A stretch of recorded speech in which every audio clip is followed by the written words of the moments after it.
Welcome to Recharge with Richardson. 5 minutes of hope and inspiration from God's Word every day of your work week.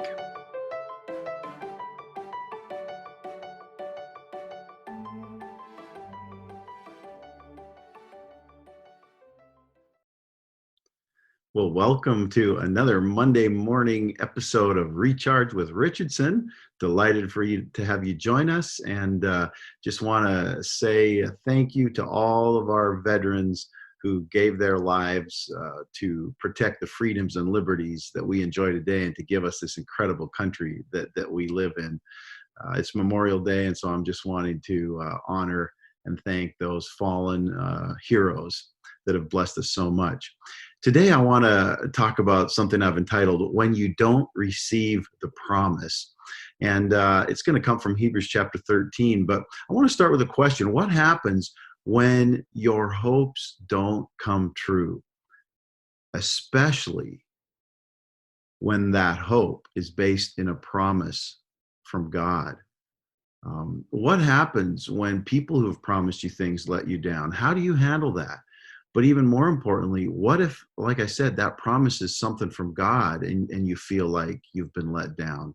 I mean, that can often cause a crisis of faith, and it can often begin to cause questions to arise, deep questions in our hearts about the character of God and can we trust God? And that stuff can become really toxic to our well-being and toxic to our faith. It can lead, to just giving up and on God and going a whole nother direction. And so I want to talk about that with you for a few minutes today. What do we do when we don't receive the promise? There's a great inspiring chapter in the Bible, Hebrews 11. And you know how the sports, different sports have the Hall of Fame, what they call the Hall of Fame, football, baseball, basketball, whatever the case might be, the Hall of Fame. Well, I like to call this the Bible's Hall of Faith. And it's filled with heroes that it points out because of their faith. It starts out with Abel and Enoch and Noah and Abraham and Sarah.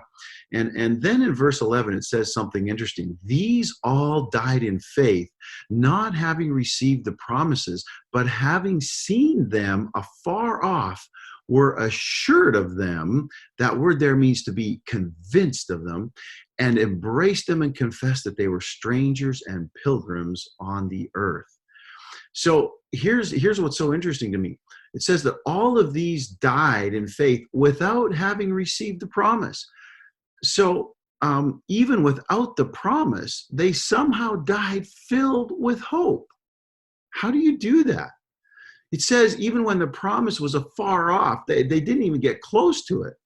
They were still convinced of it.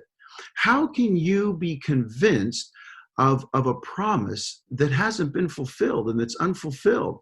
How can you embrace something you can't put your arms around? This is a fascinating thing to me. As I read this and think about it, it really grabs my interest because it says that they didn't receive the promise, yet they died in faith, and not just faith, not just hope. They had a conviction. They were sure of them. And it says, embraced them and confessed that they were strangers and pilgrims in the earth. Well, I think the key is here in verse 16, where it says, therefore, God is not ashamed to be called their God. You see, when you look at the earlier verses talking about Abel and Enoch and Noah and Abraham and Sarah, there's something in every one of those that really tells us that their hope was based in God himself, not on any of the outcomes that they were looking for. You see, and listen to this sentence carefully, their conviction of the promise was based in their connection to the person.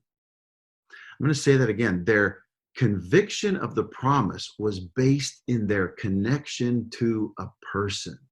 In other words, because of their relationship with God, because they were putting their confidence in him, and he was always there, and he'd come through for them in the past, and they knew he was real for what he was doing in their lives, they were assured that whatever he'd promised would eventually come to pass, even if they died before they got it.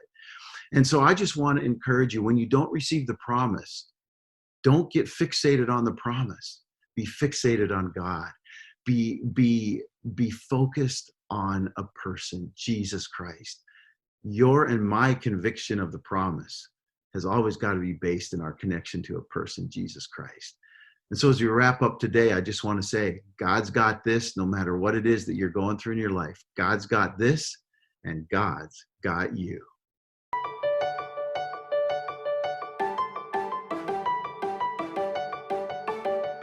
Thank you for joining us for Recharge with Richardson. Join us tomorrow for the next episode, and until then, may God fill you with joy and peace and hope.